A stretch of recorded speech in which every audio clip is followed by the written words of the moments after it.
Jordan and Hakeem Olajuwon as the only players to win MVP and Defensive Player of the Year in the same season.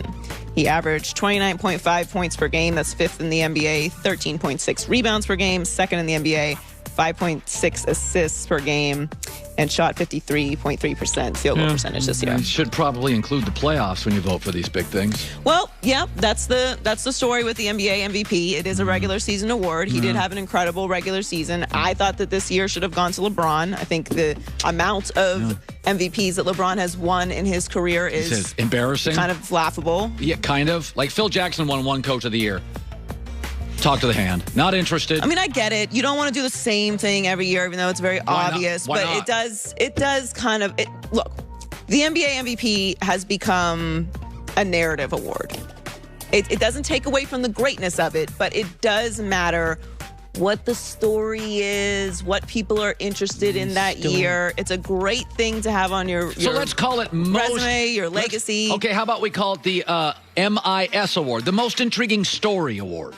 Well, that's Russell Wilson was the most intriguing story. Valuable? He's a million things. He's not valuable. Everybody gets better when they leave Westbrook. him. I think that it's, I mean, I hate to say it because you have to respect winning an MVP of the league, right? But it's a regular season award.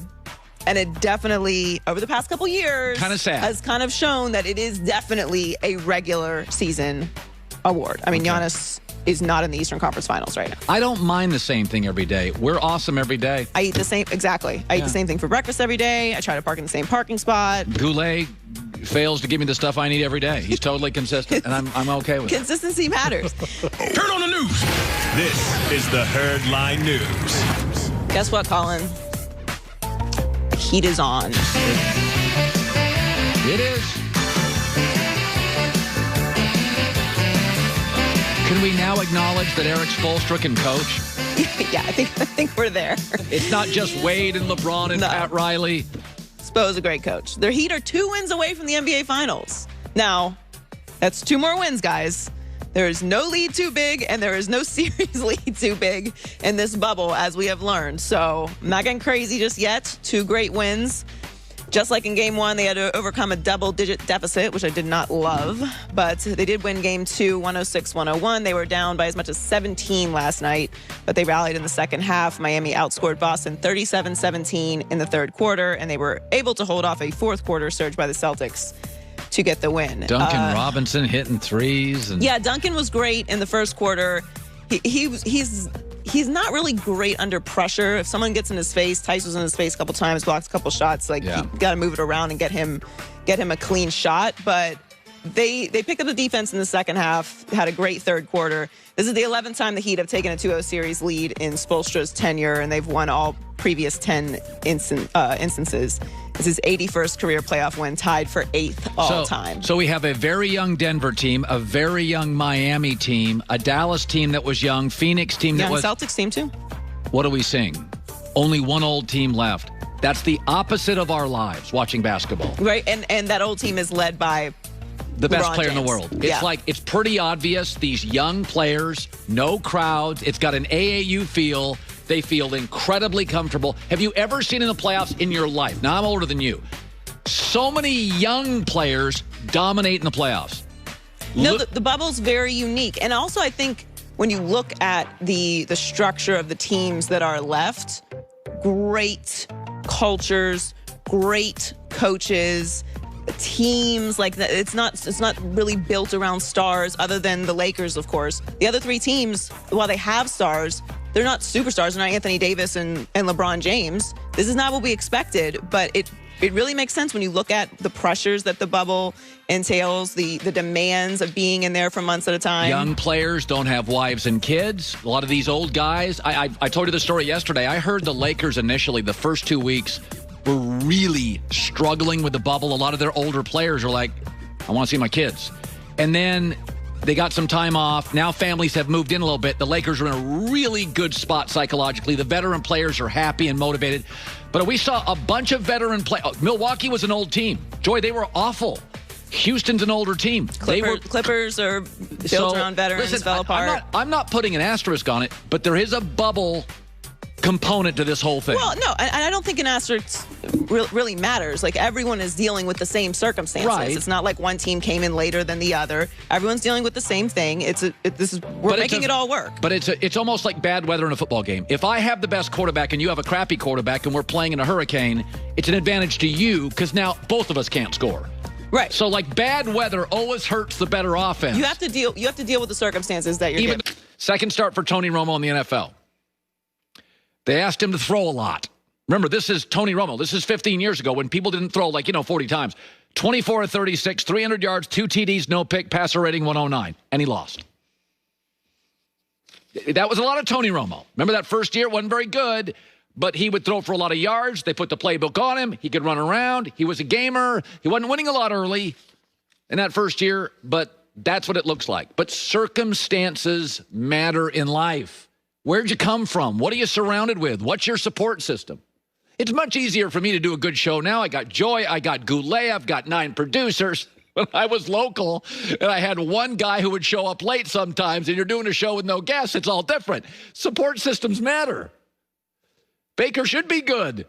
Their running backs are insane. Who's got 2 number 1 running backs? Cleveland.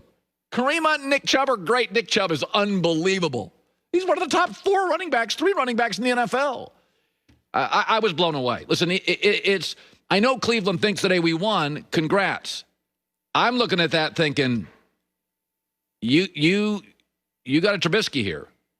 You're not really sure if he's the guy. You can win some games, but he's not Kirk Cousins, Aaron Rodgers, and Matt Stafford as a talent. We don't think that. Joe Burrow's real. This is a real player. I don't understand. Do you understand what we saw? 61 throws on the road, Thursday game, short week, no preseason, under duress, no picks, passer rating in the 90s. He could have had a passer rating in the hundreds, but he was running for his life and threw some incompletions. Wow. Here's Joe Burrow. Wow. This might be the only time in my sporting career that I've lost 2 games in a row. Doesn't feel very good. I know the guys in there are hurting. We're going to come back to work tomorrow and try to get this thing right. Losing is unacceptable to me, to everybody in there, to Coach Taylor, to everybody in this organization. So we're just going to have to get it fixed. Says the right thing, too. Always says the right thing. Let's shift to the Cowboys. I've been saying this about Dallas. Joy as my witness for the last week. They're a Tyron Smith left tackle injury away from being in big trouble. Oh, this story just came over the old wire. Tyron Smith misses practice with a neck injury. Uh-oh. Now, let me just say this. He may play. But when you go late week injury report like that, not good. This is what we saw with Philadelphia last week. This is what we saw with the Rams last year. When you pay 6 or 7 guys big boy money, you can't afford depth. If Tyron Smith can't play, the Cowboys start 2 undrafted tackles. And what's really happening now is this. Dak is living the real. That's pretty good. Dak is living the real. When Dak entered the NFL, I mean, come on, folks. They gave him the keys to a Mercedes. Dallas's offensive line, season. Dak is now, this is the real. This is the way the league works. Offensive line's got some talent, but a bunch of guys are out. Your running back's good, but not as dynamic. Oh, crap. Tight end out for the year. Got a good receiving core, but the coach now is kind of conservative. And, oh, by the way, there's expectations now. Dak, you have got to be great. But my offensive line, my running back, my tight, excuse me, not interested. You're making $30 million a year. Go be great. No excuses. No excuses. Go be great. You've been in the league now plenty of time. Go be great. I like Dallas this weekend. And I think when Dak plays at home, I like him. But this is the real NFL. Not everything is, keys to the Mercedes. You get a Kia, and it's low on gas, and the right tire feels a little wobbly. Go win. Coming up next. Anybody notice something about the Cleveland game plan last night? It's not necessarily good news for one really, really good player. Blazing